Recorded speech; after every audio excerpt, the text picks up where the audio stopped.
I'm in the mood to talk some big sister shit. Hello? And honestly, I always thought that your kitty cat on the outside was supposed to be pink, not just the inside. You can see how much you truly love and care about yourself by the partner that you choose.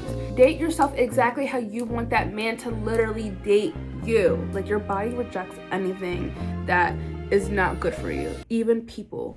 You're probably like, Theory, like, hello, sister girl, like, where have you been? MIA on here. I've been on Instagram, TikTok, Facebook, everywhere else besides here. I tried to literally film this video like 155 times on my camera, this one, but she was emphasizing on all my insecurities, and then my little like zoomer in lens came off, so she was like closer.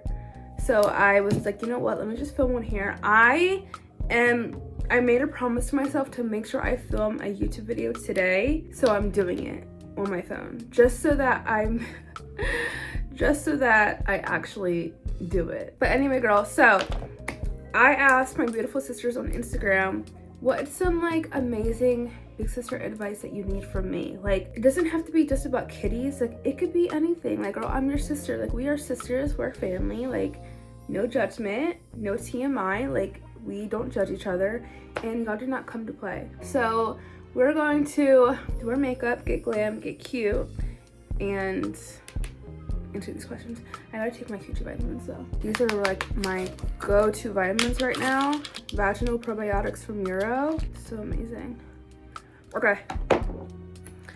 Let's get into glam. And before we get into this, I just want to say, I do not judge, and I'm not here to shame anyone or make anyone feel uncomfortable. And when I answer a question, it's coming from a lot of love, and it's definitely tough love, and I may come across a little harshly if it is a question that is inappropriate or like, sis, like come the fuck on, you know? So big sis doesn't play, okay? That's it. All right, let's get into this. I get this question literally all the fucking time, literally everywhere, and it's how to know you're ready for sex. And I'm gonna say this once, and I've said this on like my Instagram and TikTok. If you're asking me, you're not ready, you know? And then people are like, well, I'm just like asking, like, how do you know? Like, how do you know? No, like if you're asking, you're not ready. Like, you would know that you want to have sex. You're educated enough to have sex. Like, I don't think anyone that's not educated on anything that comes with sex should be having any type of sexual intercourse. Like STIs, STDs, even just like UTIs, yeast infections, BV, and the medications for that, or the protections and what type of protections, or, you know, Plan Bs and abortions and what comes with that, and having kids, and just like etc. Like all those things that come with it, because a lot of 13, 14, 15-year-old girls and boys, they have sex and then someone gets pregnant, and it's just like it comes with a lot. And I just feel like when people ask that, I'm just like, girl, you're not ready then. Like, don't ask. Like, if you're not ready. I just hate when people ask that question. Okay, you're not ready, period. But because it is something that people and teenagers are interested in, I mean, your hormones, I mean, like, of course people are interested in the fuck, like everyone, duh. I'm not gonna sit here and be like, you're not gonna do it, don't have it, you can't, because you're going to do it, you know? So instead of me saying you're not ready, sorry girl, let me educate you on it. If you think that you are ready to have sex, the best thing to do is educate yourself. The best thing to do is go to someone that you trust that is an elder, if you are under the age, aka like 18 and younger. If you trust someone like your best friend's mom, or your older sister, or your mom, or your aunt, just someone that can help you protect yourself, like buy you condoms or put you on birth control, or maybe get you a Plan B after, just like things like that. I think it's really important for you to educate yourself on what happens if you do get pregnant, and what your options if you do get pregnant, or what happens if you think that you get an STD, and etc. You know, those are just like things that I would basically tell my daughter and tell my son. Just because as much as my mom educated me, I feel like she left out things like that. And when I did think that I like contracted an STD, the way that I felt was just like, so unbearably disgusting, and I don't want my daughter to feel the way that I felt. And I think it's really important to seriously educate yourself and educate your kids about everything that comes with sex like that. Let's move on. Okay, how to wash your kitty cat properly. I feel like everyone has like a different way of washing their kitty cat. I used to wash mine with a rag, and even crazier, I used to wash mine with the same rag with my scented body wash, and then I would use the same rag down there on my kitty cat, and I would always get like UTIs, yeast infections. My pH balance would always be off because duh. I didn't start using my hand until I met with my girlfriend, and she used her hand, and I was like, and then I did it, and I was like, oh, like I actually like really like this. And my girl has been nice like ever since. So I definitely feel like everybody's different, but personally I use my hand. You never go inside, and when we say inside, that means inside of your hole.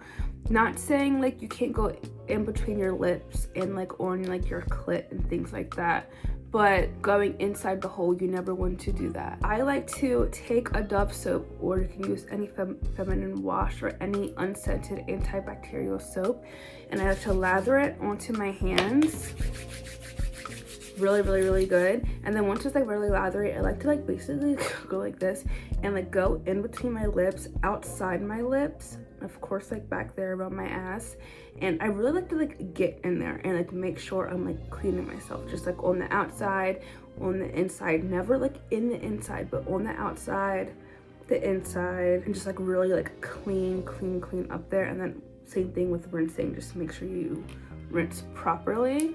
But some people like to use rags, washcloths, loofahs, things like that. Personally, I don't think that's hygienic, just because of all the bacteria that it holds and all like the scented products that are, you know, still on it. But everyone's different, everyone's coochie's different, everyone's coochie can, you know, be fine with different things. Like people can literally use Bath and Body Works on their kitty cat and be fine. I can't, you know? So there's no like proper way to do it. It's just basically how you prefer to do it. That's just my preferred way, just a way that I learned. I feel like I have more benefits from doing it that way than I did when I use like washcloths or loofahs or anything like that. I definitely feel like if you have like separate washcloths, like one for your body and your scented soaps and then one for your intimate part, it's completely different.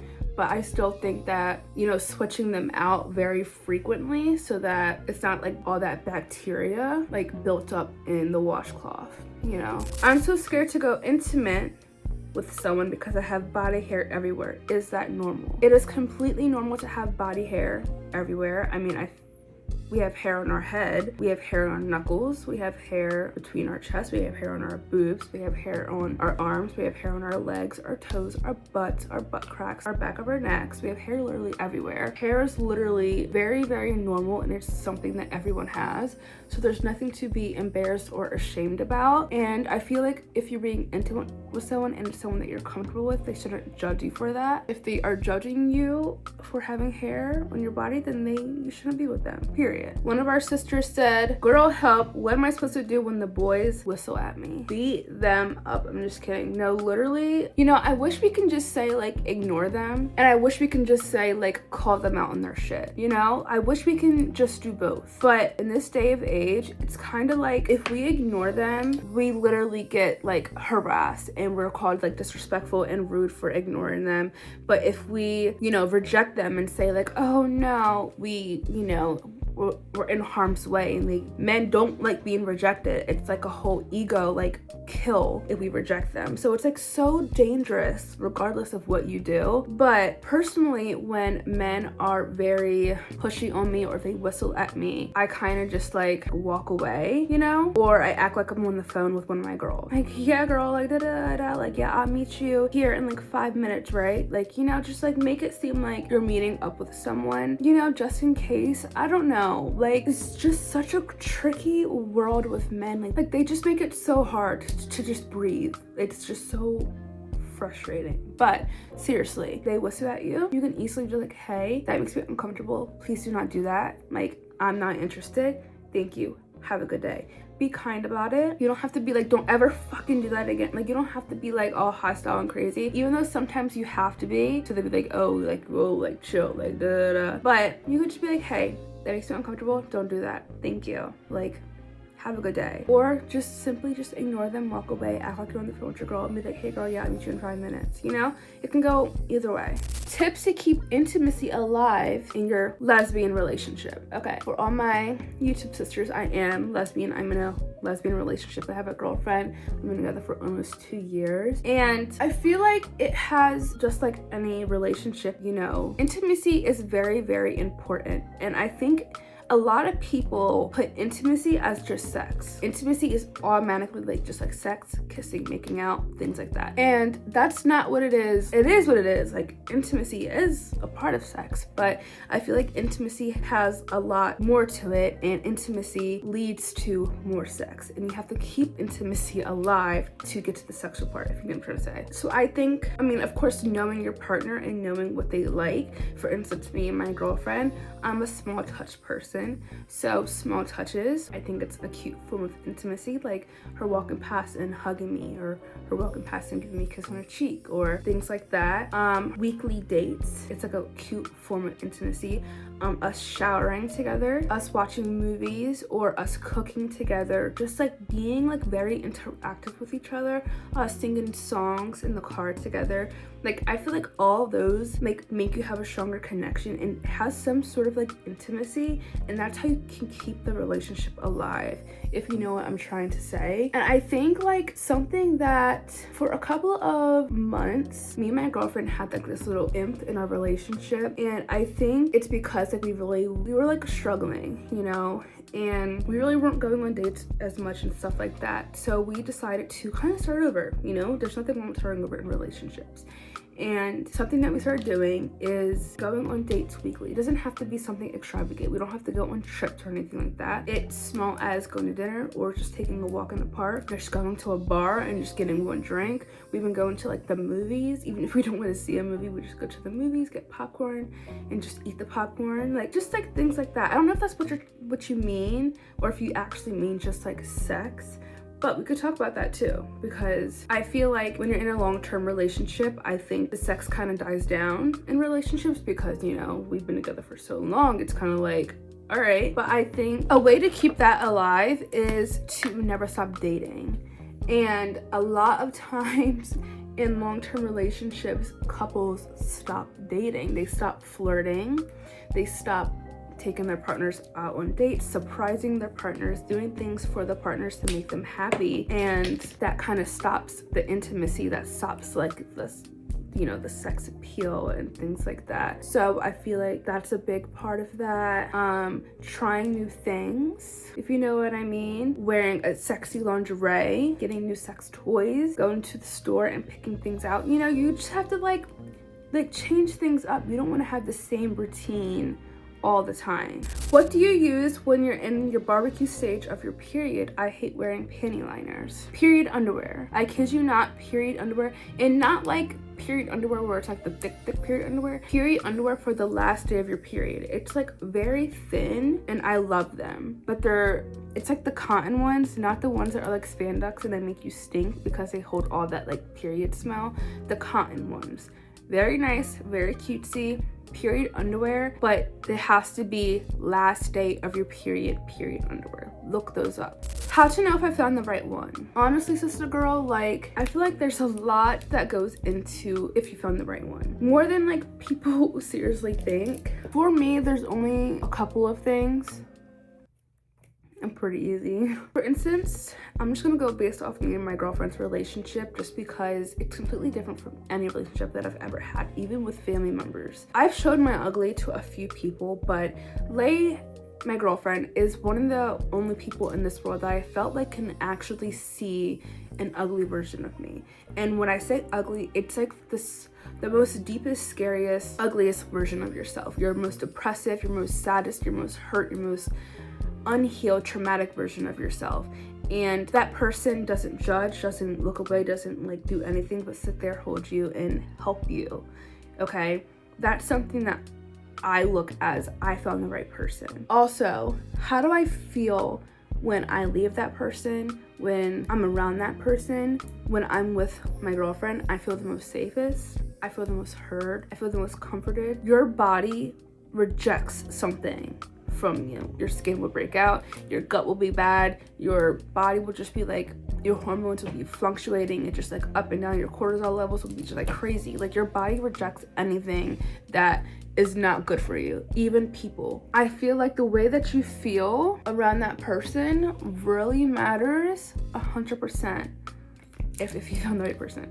I don't know if I'm making sense, but I feel like if you know what I'm talking about, you know what I'm talking about. How you're healing and how you are feeling about yourself in this relationship is also a big part of if you're finding the right person. Like my therapist literally said yesterday that my growth from October to now, I've healed crazy. And yes, thanks to myself, my therapist, but also a huge thanks to Levi because she has helped me a lot. Yeah, I don't know. I can talk about it all day long, but I just feel like my self-love for myself has grown. Just how you carry yourself has grown. There's a quote and a saying, and it's like you can see how much you truly love and care about yourself by the partner that you choose. Literally, like you either love yourself or you literally don't love yourself, and you can see that by the partner that you choose. A partner that's degrading you, mean to you, or a partner that's loving to you, and etc. What can you do to build self-love instead of depending on others for your sense of worth? And this is something that I'm actually doing right now, and I'm actually so excited. I used to be very, very, very dependent on anybody, even a fly. If a fly gave me attention, I'd be like, I am very dependent on anyone's like validation. Not anymore, girl. Like this is a whole new healed version of me. I don't need none of that shit, okay? What can you do? Date your fucking self. Date yourself. Date yourself. Date yourself exactly how you want that man to literally date you.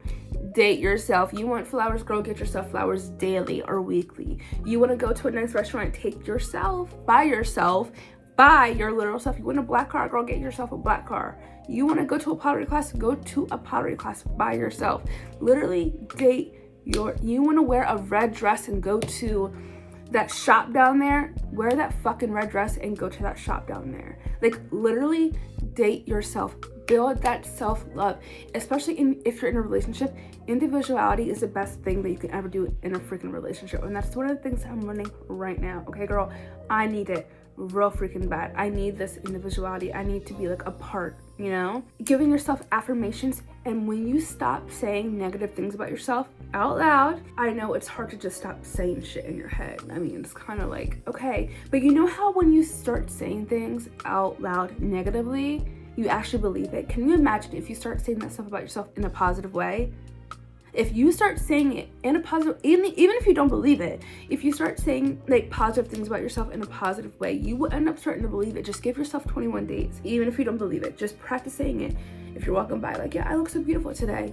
Yep, I'm gonna be this, I'm gonna be successful. Like, just say it out loud. Just keep walking and just saying it, and you're gonna end up starting to believe it. Just like you believe all that negative shit that you be saying in your head. Just say it and build that self-love. Find a hobby. That's what I'm doing. I'm gonna start baking. I used to bake as a kid. I love baking. I'm gonna start baking. It's a hobby. Baking and Pilates, something that I actually enjoy doing that's gonna make me happy. Find things of interest for yourself. Build that self-love for yourself. Find self-respect for yourself. Stop letting these people run in all over you and like you're a fucking doormat and have access to you. Like, cut off these toxic people. Stop letting all these boundaries weigh in and weigh out. Like, literally find all your self-respect and find all your self-worth. Like, just DM me, because I can go on and on and on and on and on about it. This question was a little too personal. Is it normal for your kitty cat to be dark down there? Yes, it is definitely normal for your kitty cat to be darker down there than in your actual body.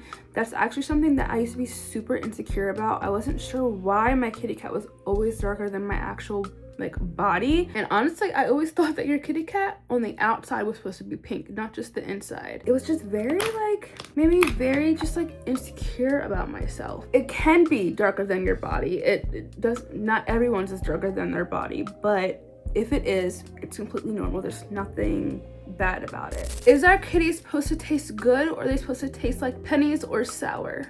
When you say good, like what do you mean? If you mean like strawberry shortcake, absolutely not. Your kitties are not supposed to taste like anything besides a vagina. And tasting like pennies, I mean, like I feel like that's mainly a taste that's around your period, you know? And sour, sometimes they do taste sour. That's not a bad thing. The only bad taste is like dead fish or fish, or like that's like BV, or there's like trichomonas, something like that. That's like another type of STI. But normally a kitty smells or tastes like musk, not like BO, but like, you know, just like a regular normal type of musk. Mild, tangy, a little bit of like that type of, sometimes even sweet, but not like a pineapple sweet, just like a little sweet of something depending on your diet, honestly.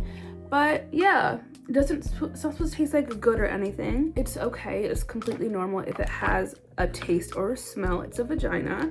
As long as it doesn't taste like fish or dead fish, you're fine, girl. You're good. How do I get rid of ingrown hairs? I feel like one of like the best ways of just like, you know, limiting your ingrown hairs is exfoliation. I hate shaving. I'm sorry. It's just like, I feel like that just kind of like makes it worse. I feel like when you wax or laser, it kind of just limits the amount of ingrowns, and that's basically all the advice I can give about that. Advice when teens having sex. Again, like earlier, I feel like teens are going to do it. I mean, I did, so I can't just be like, don't do it. The advice I gave was earlier, just educate yourself on it and tell someone that you trust, of course, and protect yourself. How to handle long distance relationships. This question is like, I think like my biggest like pet peeve of a question, because I believe that how do you handle long distance relationships are the exact same way that you handle any other relationship. It's really no difference, besides you just gotta seriously make sure that you are communicating, being honest, and prioritizing the relationship just like you do with a normal relationship. Like you have to really just make sure you're communicating and not like ghosting for hours, and you have to make sure that you're being honest about like your whereabouts and build that trust, you know? But I feel like it's the same thing as any relationship. Which brand of feminine wipes should I use? I love Wellness, Cheeky Bonsai, and Honey Pot. Those are my 3 favorite kitty wipes. Hygiene products that are worth it and hygiene products that are not worth it. This is also a tricky question because like products work differently for everybody. I can tell you what works for me. I love Wellness's boric acid. I also love their Bye Bye Bloat. I love Euro's vaginal probiotics. I also love Happy V's pre and probiotics and their digest and debloat. I love Lemmy Purr. I love her Fantasy. And then I love Wellness's wipes, Honey Pot wipes, Cheeky Bonsai wipes, and Honey Pot's pads. It Depends diapers. Yeah, I think that's really it. I'm looking at my coochie cart like, oh, I love Winx's UTI and vag testing strips. Those are literally like so clutch when I feel like something's going on. I'm gonna do like a pop of pink. Should I add some freckles? Yeah, I'm gonna add freckles. Sorry for all the noise, guys. It's just like very loud in this apartment.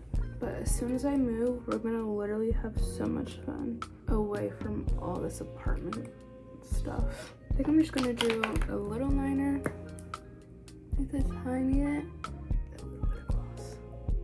Blend that together. Okay.